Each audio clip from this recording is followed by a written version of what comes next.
ነገሮች ሊሆኑ ሲሉ 5 ጉዳይ ሲሆን ለተቀጠረው ጊዜ 5 ደቂቃ ሲቀረው በመንፈሳዊ አነጋገር ነው ምን ትንሽ ሲቀረው በጣም ነርቨስ ነው ምን ሆኖ ስተቶች ምን ሰራው ነገራችን ሊመጣ በር ላይ በሆነበት ሰዓት ነውና እሱን ተጠንቀቁ።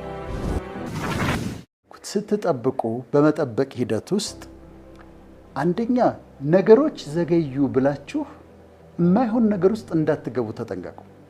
ለምሳሌ ትዳር የምትጠብቅ ሴት ከሆነችና የትዳር ጊዜዋ የዘገየ ሲመስላት ልክ ያልሆነ ነገር ውስጥ እንዳትገቢ፣ የተሳሳተ ነገር ውስጥ እንዳትገቢ። ብዙ ጊዜ በመጠበቅ ሂደት ውስጥ ፍረስትሬት ሲያደርጉ ሰዎች የተሳሳተ ነገር ውስጥ ይገባሉ። በትዕግስት ጠብቁ እንጂ የተሳሳተ ነገር ውስጥ እንዳትገቡ፣ ህይወታችሁን እንዳታበላሹ ማለት ፈልጋለሁ እና በትዕግስት መጠበቁ ነው የሚሻለው። ሁለተኛ ያ የምትጠብቁት ነገር እስከሚሆንበት ጊዜ ድረስ ተጠቀሙበት ጊዜውን።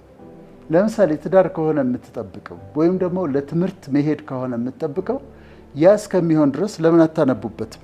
ለምን አትዘጋጁበትም? ለራሳችሁን ለምን ፕሪፔር አታረጉ? ራሳችሁን ለምን አታንጹ? በኋላ ይሄኛውን ጊዜ አታገኙትም። አሁን ለመማር ለማንበብ እነዚህ ነገሮች ለማድረግ ጊዜውን አታገኙትምና ያ የምትጠብቁት ነገር እስከሚሆን ድረስ ጊዜውን ኢፌክቲቭሊ ኤፊሽንትሊ መጠቀም በጣም ያስፈልጋል።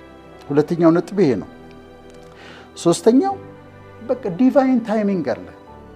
ጊዜ የፈጣሪ ነው እና የተቀጠረለት ጊዜ አለ፣ የሚሆንበት ጊዜ አለ። ያቺ ጊዜ ውብ ሆና በክብር የምትሆንባት ጊዜ ነች። ቅድም የተለያዩ ነገሮችን ስናገር ነበረ። ጠብቄ ሲሆኑልኝ ግን በፐርፌክት ታይም ሲሆኑልኝ ግን የሆኑት በክብር ነው። ስለዚህ በክብር እንዲሆንላችሁ ፍቀዱ።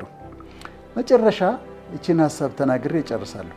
ነገሮች ሊሆኑ ሲሉ 5 ጉዳይ ሲሆን ለተቀጠረው ጊዜ 5 ደቂቃ ሲቀረው በመንፈሳዊ አነጋገር ነው ምን ትንሽ ሲቀረው በጣም ነርቨስ ነው ምን ሆኖ በጣም ሬስትለስ ነው ምን ሆኖ። እንደውም ብዙ ጊዜ ስተት የምንሰራው እዛች መጨረሻዋ ሰዓት ላይ ነገሩ ሊሆን በር ላይ ሆኖ ደጃችን ላይ ሆኖ የዛ ሰዓት ሬስትለስ እንሆናለን። የዛ ጊዜ ነርቨስ እንሆናለን እና ስተቶች የምንሰራው ነገራችን ሊመጣ በር ላይ በሆነበት ሰዓት ነውና እሱን ተጠንቀቁ።